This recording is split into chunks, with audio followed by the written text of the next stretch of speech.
Donner une définition à l'apartheid n'est pas si aisé. Si les définitions communes s'accordent pour parler d'un régime de discrimination et d'exclusion d'une partie de la population fondée sur son origine religieuse et ethnique, la réalité qui s'applique est bien plus obscure et bien plus dramatique. Dans un régime d'apartheid, les populations n'ont pas les mêmes droits et peuvent être séparées les unes des autres. Certains lieux ou emplois peuvent être réservés à une partie seulement de la population et tout est ainsi dans la vie économique et sociale quotidienne, régie et réglementée par des textes. En Afrique du Sud, cette politique est mise en place dès 1948 par le Parti national afrikaner, à grand renfort de lois et de règlements qui visent à encadrer des rapports entre les populations blanches sud-africaines et les populations non blanches, afin d'assurer la domination économique, sociale et politique des blancs sur les non-blancs. Bonjour, j'espère que vous allez bien. Dans cette vidéo, nous allons parler de l'Afrique du Sud au temps de l'apartheid. La vidéo sera découpée en plusieurs parties. D'abord, nous allons parler du contexte. Ensuite, nous allons parler des acteurs principaux de l'apartheid. Plus loin, nous parlerons de la mise en place du régime ségrégationniste. Puis nous continuerons avec la résistance sud-africaine. Et pour finir, nous parlerons du processus d'abolition de l'apartheid. N'hésitez pas à vous abonner et à activer la cloche de notification afin d'être informé de la sortie d'une nouvelle vidéo. Le contexte ?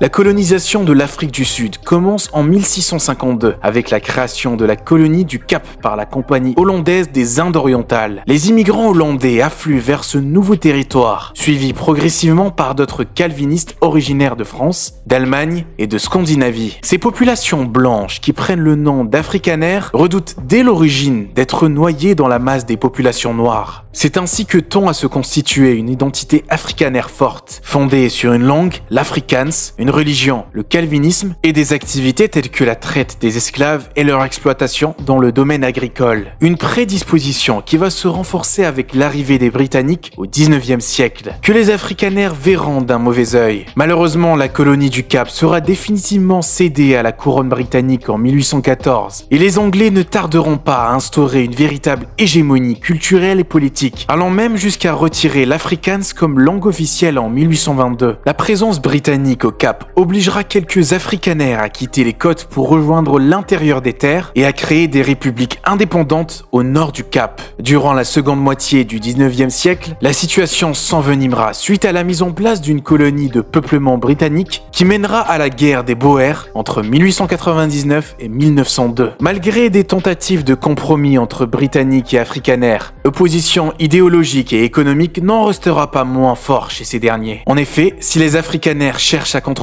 les populations locales par la ségrégation, les Britanniques procèdent autrement. Par exemple, pour les Britanniques, les autochtones sont considérés comme des sujets de la couronne britannique dès lors où ils sont convertis au christianisme. Chose impensable pour les Afrikaners pour qui les locaux ne sont qu'une simple main-d'œuvre. Dès 1809, la ségrégation raciale est omniprésente. La colonie du Cap met en place des laissez-passer et délimite avec la loi Glenn Gray de 1894 des zones géographiques. La politique de ségrégation raciale se renforce avec la création de l'Union sud-africaine. Les populations non blanches sont exclues du suffrage électoral et les relations interraciales sont de plus en plus réglementées. La loi sur la régulation du travail indigène de 1911 établit des barrières raciales dans le travail, alors que la loi sur la propriété foncière indigène de 1913 interdit aux Sud-Africains noirs d'être propriétaires de terres situées en dehors des réserves. Enfin, la loi sur les régions urbaines indigènes de 1923 instaure officiellement la ségrégation spatiale urbaine. Devant cette injustice, on voit apparaître une forme de résistance qui se met en place soit par l'organisation d'actions de contestation, soit par la création d'organisations et de syndicats dans l'ANC, les acteurs principaux de l'apartheid. Parmi les acteurs principaux de l'apartheid, on peut citer Daniel Malan, prédicateur, calviniste et homme politique sud-africain. Il s'impose peu à peu comme l'une des grandes figures du nationalisme afrikaner. Il considère le peuple afrikaner comme un peuple élu par Dieu et destiné à imposer sa volonté aux populations indigènes. Devenu chef du gouvernement en 1948, il est investigateur de l'apartheid. Nelson Mandela, avocat et homme d'État sud-africain, né en 1918. Nelson Mandela entre en politique en 1943. Il crée avec deux autres militants la Ligue de la Jeunesse. Arrêté en 1962 pour les ripostes menées contre les répressions violentes de compagnes pacifiques et condamné à la prison à perpétuité, il est libéré le 11 février 1990. Il participe activement aux négociations qui aboutissent à l'abolition de l'apartheid. Nous parlerons de son arrestation plus loin dans la vidéo. Frédéric de Klerk, homme d'État sud-africain. D'abord conservateur, il démontre un soutien sans faille à l'application de l'apartheid. Puis, il sera plus tard à l'origine des négociations qui mettront fin à la politique d'apartheid. Comment le régime ségrégationniste a été mis en place? La victoire du Parti national, associé au Parti afrikaner aux élections de 1948, marque l'entrée en vigueur de l'apartheid qui est érigé en politique institutionnelle. Les mesures instaurées visent à figer les rapports entre les races et les groupes de population et réservent aux seuls blancs des droits démocratiques. Tout d'abord, il s'agit de limiter les contacts entre les différentes communautés. Pour ce faire, les populations sont identifiées selon leur appartenance raciale et ethnique et organisées en 5 classes: les blancs, les bantous, les zoulous, les indiens et les métis. Sont également instaurées des lois qui régissent les pratiques quotidiennes et les relations sociales. Les mariages interraciaux sont interdits dès 1949, de même que les relations sexuelles interraciales. On note également la naissance de townships qui désignent des zones pauvres et sous-équipées réservées aux non-blancs, situées en périphérie des villes. Aussi, certains services et lieux publics sont interdits aux non-blancs. Au cours des décennies suivantes, le régime se durcit jusqu'à culminer dans les années 80, multipliant des actes de répression et de violence face au mouvement de résistance des populations.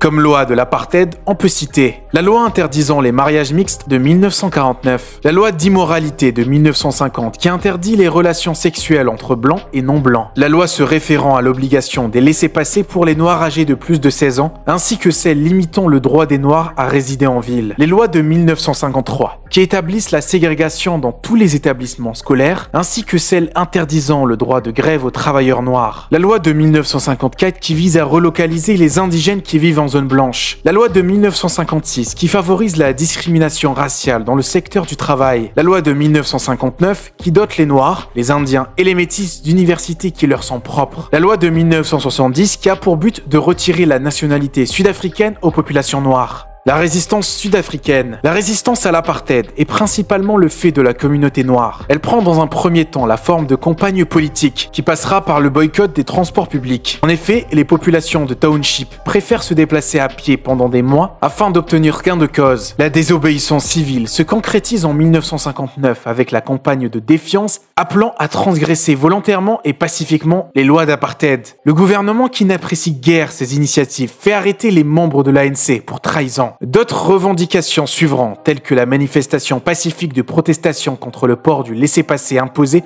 aux non-blancs, qui a lieu à Sharpeville le 21 mars 1960. En réponse à ce massacre, les populations des townships au Cap réduiront les bâtiments publics en cendres. Le gouvernement proclamera alors l'état d'urgence et fera interdire l'ANC et le Congrès panafricain, contraignant la résistance à la clandestinité. Nelson Mandela ainsi que d'autres leaders du mouvement seront vite appréhendés et condamnés à la prison à perpétuité. Les contestations persisteront et le 16 juin 1976 auront lieu les émeutes de Soweto. Les émeutes de Soweto s'intensifient suite à une loi qui oblige les élèves à utiliser l'afrikaans à l'école. Cette loi poussera les écoliers à manifester dans les rues. Cette manifestation provoquera la mort de plusieurs écoliers. Le jour de l'an 1985, Olivier Tambo, président du Congrès national africain, appellera les auditeurs de la radio Freedom à rendre le pays ingouvernable. Un an plus tard, ce sont plus de 54 townships qui entreront en guerre ouverte. Face à cette situation, les instances internationales sanctionneront économiquement l'Afrique du Sud. Le processus d'abolition de l'apartheid. Alors que la répression est de plus en plus féroce en Afrique du Sud, Pieter Botha, alors Premier ministre, assouplit les mesures vexatoires. Il redonne peu à peu des droits aux populations non blanches, supprimant notamment les emplois réservés, le système des laissez-passer et l'interdiction des mariages mixtes. Il ouvre également les publics à l'ensemble des communautés. Dans un climat général d'insurrection, des débuts de pourparlers sont secrètement amorcés entre Nelson Mandela et le président sud-africain.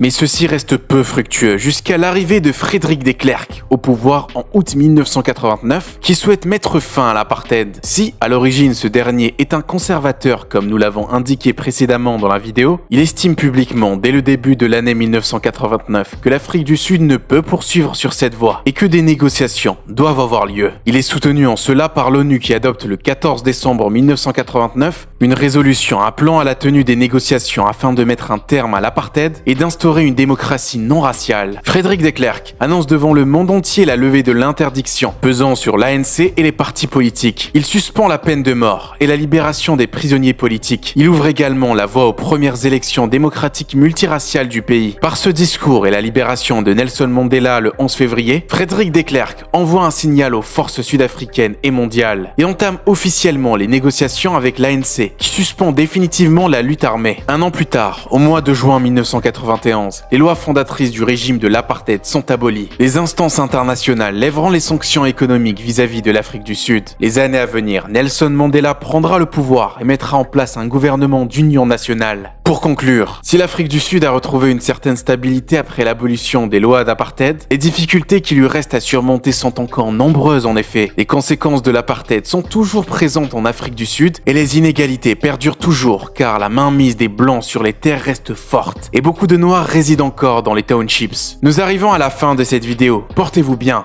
laissez un pouce et à bientôt pour une nouvelle vidéo.